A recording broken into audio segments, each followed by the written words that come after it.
On passe en moyenne 16 heures par jour dans notre logement. Or, contrairement à ce qu'on pourrait penser, l'air y est plus pollué qu'à l'extérieur. C'est pourquoi il est très important d'aérer afin de renouveler l'air.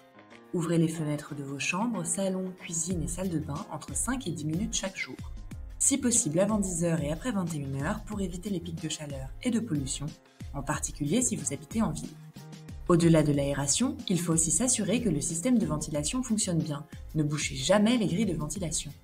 Dépoussiérez les grilles régulièrement, lavez-les au moins une fois par an. Pour tester la ventilation, placez une feuille de papier toilette sur la grille de sortie d'air. Elle doit tenir seule avec l'aspiration de l'air. Aérez chaque fois que vous avez une activité qui nuit à la qualité de l'air, dont voici quelques exemples. Le tabac est une source importante de pollution. La fumée contient plus de 250 substances nocives qui imprègnent durablement les textiles. C'est pourquoi il ne suffit pas de fumer à la fenêtre, mieux vaut systématiquement sortir. Les bougies, l'encens ou les parfums d'intérieur libèrent des polluants nocifs. Si vous ne pouvez pas vous en passer, ouvrez la fenêtre à chaque utilisation.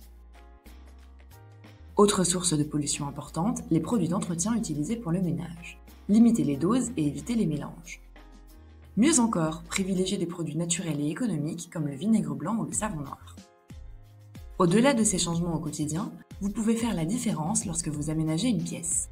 En effet, les produits comme la peinture et le vernis peuvent émettre des substances nocives pendant plusieurs jours. Pour les meubles, cela peut même durer plusieurs semaines. Si vous constatez une forte odeur de neuf, il est recommandé d'aérer plusieurs heures par jour.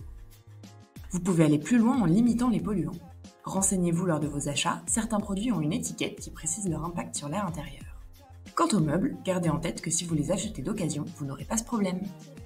Si vous faites une activité qui provoque de la poussière comme du bricolage, passez l'aspirateur au fur et à mesure pour éviter qu'elle ne se disperse. Plus globalement, il est important de passer régulièrement l'aspirateur pour limiter les allergènes comme les acariens ou les poils d'animaux domestiques.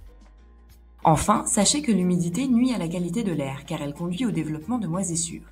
Aérez lorsque vous faites une activité qui produit beaucoup de vapeur d'eau, comme cuisiner ou se doucher. Cumulés, ces quelques réflexes permettront d'améliorer votre confort et limiter les risques d'irritation, d'allergie et de maladies. Des gestes simples pour une meilleure qualité de l'air.